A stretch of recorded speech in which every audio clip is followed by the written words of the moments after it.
ওরা আমায় এভাবে কেন মারলো মা? মা, আমি তো যেমন কাজে যাই সেই রকমই কাজে গেছিলাম, কিন্তু আমি তো জানতাম না যে আজই হবে আমার শেষ দিন। আমি তো আমার জুনিয়রদের সাথে একসাথে কত গল্প করতে করতে তোমার হাতে বানানো টিফিনটা খাচ্ছিলাম। তখনও যদি একটু বুঝতে পারতাম। রাত অনেকটা হয়ে যায়, আমি ওয়ার্ডে একা তখন, আর হঠাৎ ওরা আমার সাথে। ছি মা, আমার খুব কষ্ট হচ্ছিল জানো তো। অনেকবার আমি বারণ করেছিলাম, চিৎকার করেছিলাম, বাঁচাও বাঁচাও, কে আছো, আমাকে বাঁচাও।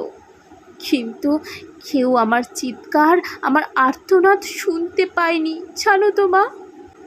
আর ওরা আরও পশুর থেকেও বিচ্ছিরি ব্যবহার করতে লাগলো, খেলতে লাগলো আমাকে নিয়ে ওরা।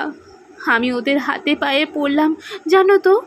আমি এটাও বললাম যে আমাকে ছেড়ে দাও প্লিজ, আমি কাউকে কিচ্ছু বলবো না, আমাকে যেতে দাও।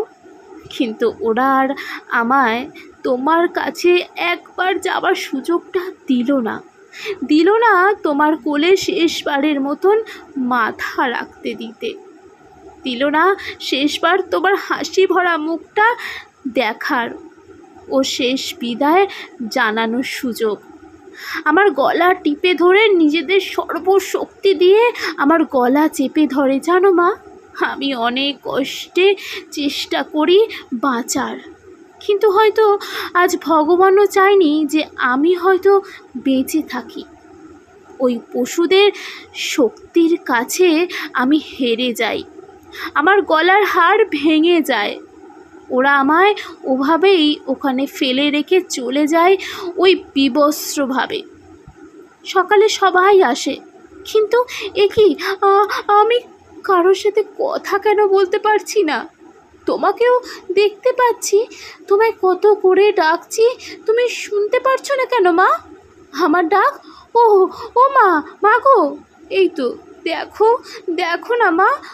ও মা, এই তো আমি, তুমি কাঁদছো কেন? কি হয়েছে তোমার?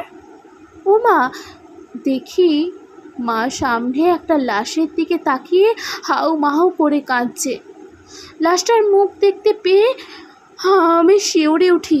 হে কি, এটা যে আমারই নিথর দেহ, আমি কি তবে মারা গেছি? আমিও কাঁদতে শুরু করলাম। সবাই আমার এই মৃত্যুতে শোকাহত। সারা দুনিয়া আমার মৃত্যুর ঘটনা আপাতত জেনে গেছে, সবাই বিদ্রোহ করছে, কিন্তু আমি আমার নিতর দেহর দিকে তাকিয়ে রইলাম। আমার শেষটা তো আরও ভালো হতে পারতো বলো মা। দেখো না মা, ওরা আমার মুখের দেহের কি বিচ্ছিরি অবস্থা করেছে, দেখো মা। আমার চিৎকার করতে ইচ্ছা করছে, কিন্তু আমার আওয়াজ এখন কেউ শুনতে পারছে না। আমি এতগুলো লোকের সামনে চিৎকার করছি, কিন্তু একটা কেউ আমার এই চিৎকার শুনতে পারছে না, কেউ না।